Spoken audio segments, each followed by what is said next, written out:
Para a gente compreender o perfil de Minas Gerais, é importante retomarmos uma discussão sobre a periodização da sua história, uma vez que isso deixou marcas profundas no perfil deste Estado, e também com o objetivo do futuro aprender com o passado e não cair nas mesmas armadilhas que muitas vezes podem servir de justificativa para a escolha de determinado modelo de desenvolvimento econômico ou para manutenção e perpetuação de algumas forças políticas e sociais. Para isso, nós vamos usar e misturar três referências bibliográficas, além de uma extrapolação até os tempos atuais que merecerá depois algum aprofundamento em outro vídeo específico. As referências que vão ser tratadas aqui partiram de Francisco Iglesias, Miran Latifi e Maria Arminda do Nascimento Arruda. Todo o detalhamento e a descrição das referências estão aqui embaixo na descrição do vídeo. Vamos lá então. No livro As Minas Gerais, escrito em 1936 por Miran Latifi, ele propõe contar a história de Minas em função da mineração. O primeiro período da história de Minas seria a fase da preparação, isto é, a busca pelo ouro e das pedras preciosas nos séculos XVI e XVII. Nesse momento, não existia um estado específico de Minas ou a capitania de Minas Gerais.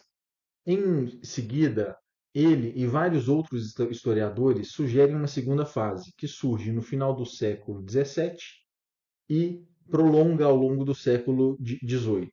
Mais especificamente, segundo Francisco Iglesias, entre 1693 e 1770. Essa segunda fase corresponde ao auge da mineração do ouro em Minas, e é um momento que produz mudanças relevantes na estrutura sociodemográfica do Estado, com maior fluxo de pessoas vindo de outros estados e de Portugal para cá.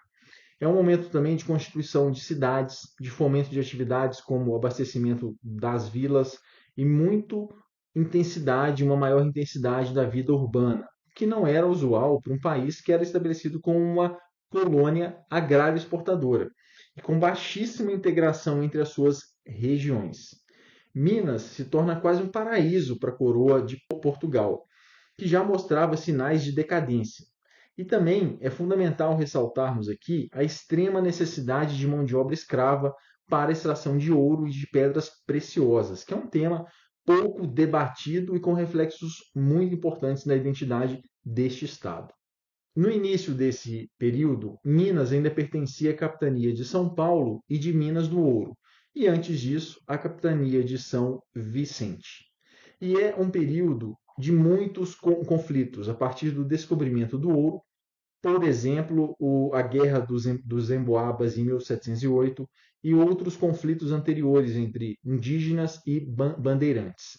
Posteriormente, também, há diversas agitações contra a cobrança de impostos, com destaque para a revolta de Vila Rica, liderada pelo Felipe dos Santos em 1720, e esse é um tema que nós abordaremos aqui num capítulo específico.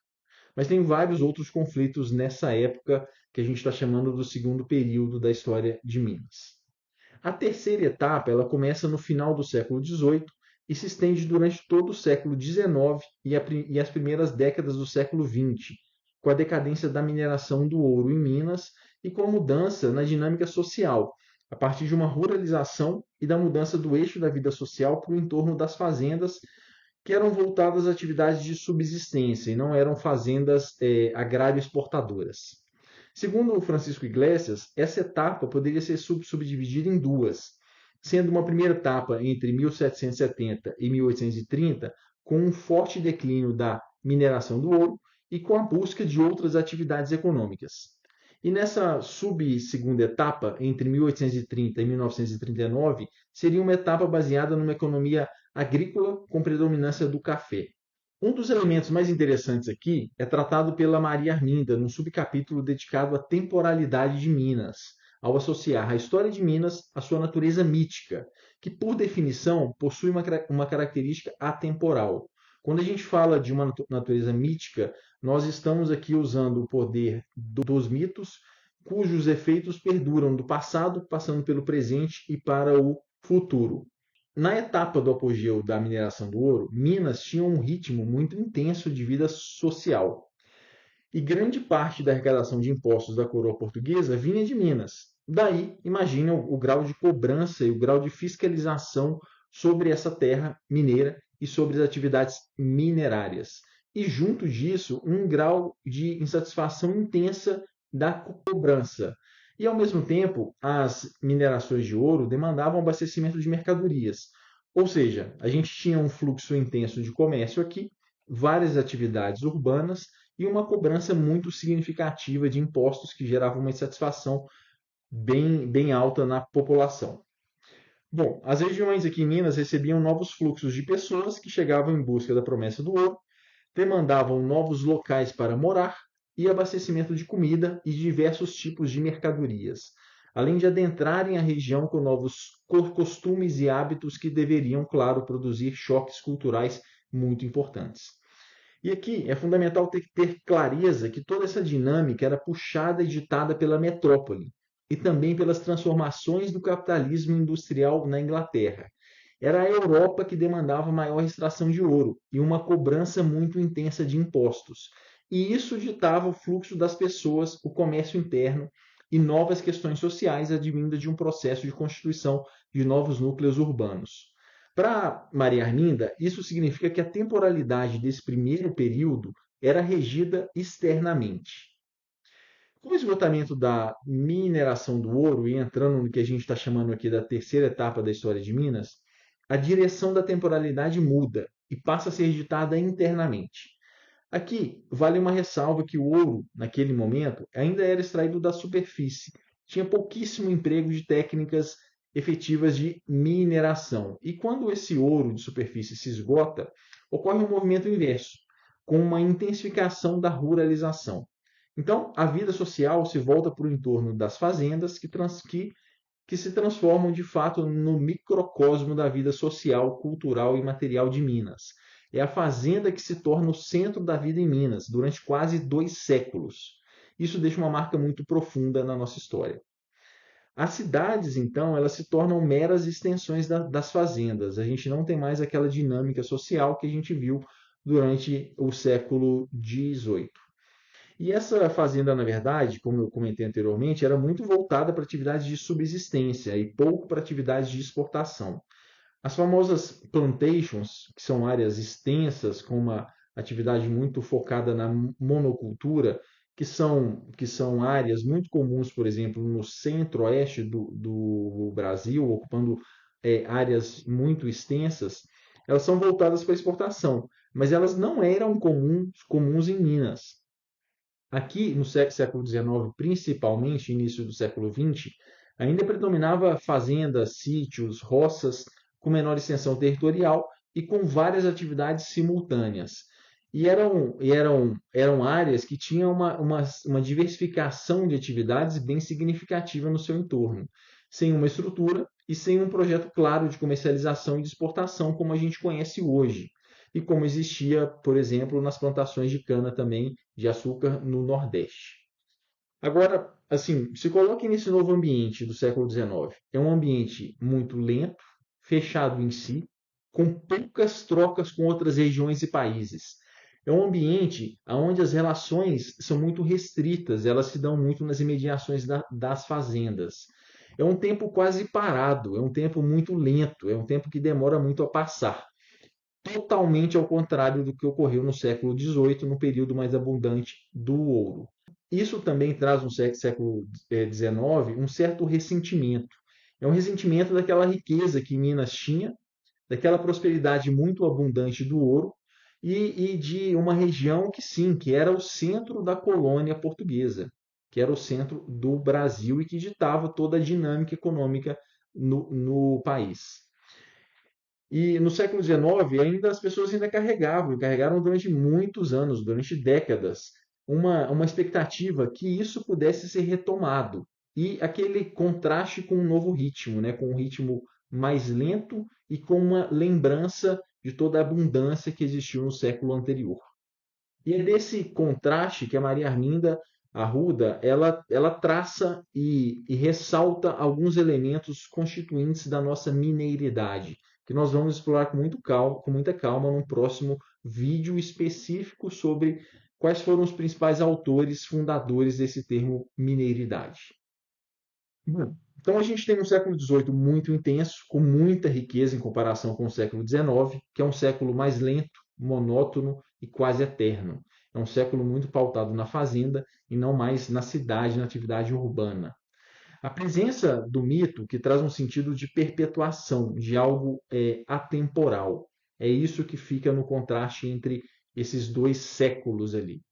E para o Francisco Iglesias, é como se a mineração do ouro representasse uma insegurança, uma mobilidade, um movimento, uma dinâmica. Enquanto a agricultura no século XIX, em torno das fazendas, ela traria efetivamente uma imagem de uma estabilidade, uma imagem de uma segurança, mas com diferentes ritmos da vida social. A gente entra agora na quarta etapa. É uma etapa referente à industrialização da economia mineira, pode ser estendida até os dias atuais.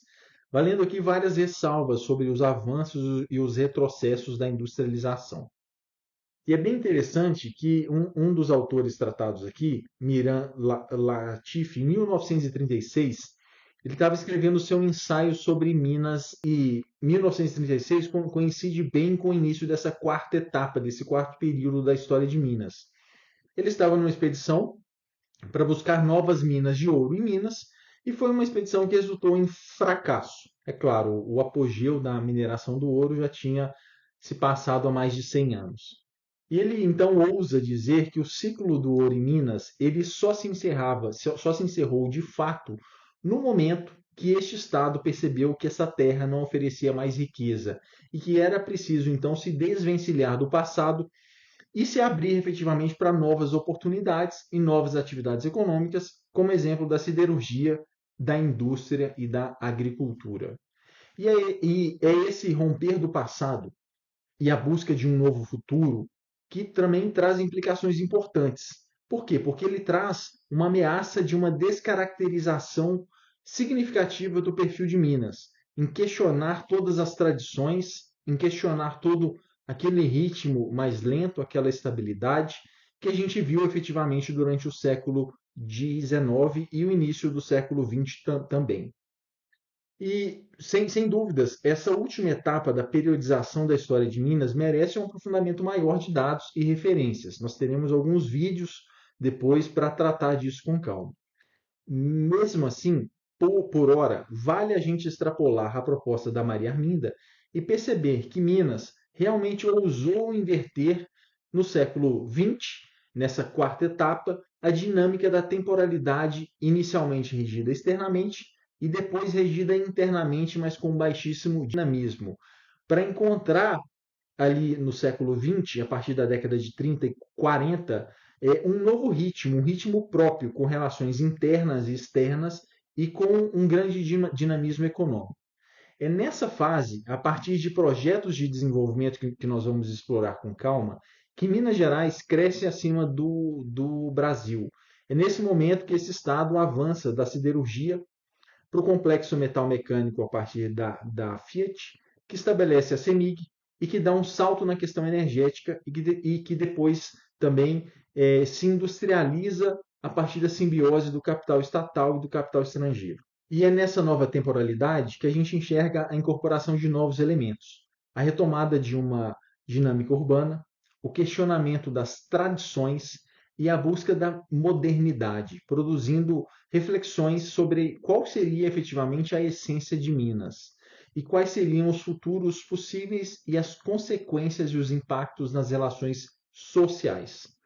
E talvez esse tenha sido um momento único, onde a produção de riqueza ocorreu com reais possibilidades de ascensão social e com a demanda de mão de obra mais qualificada e com um novo ritmo de temporalidade.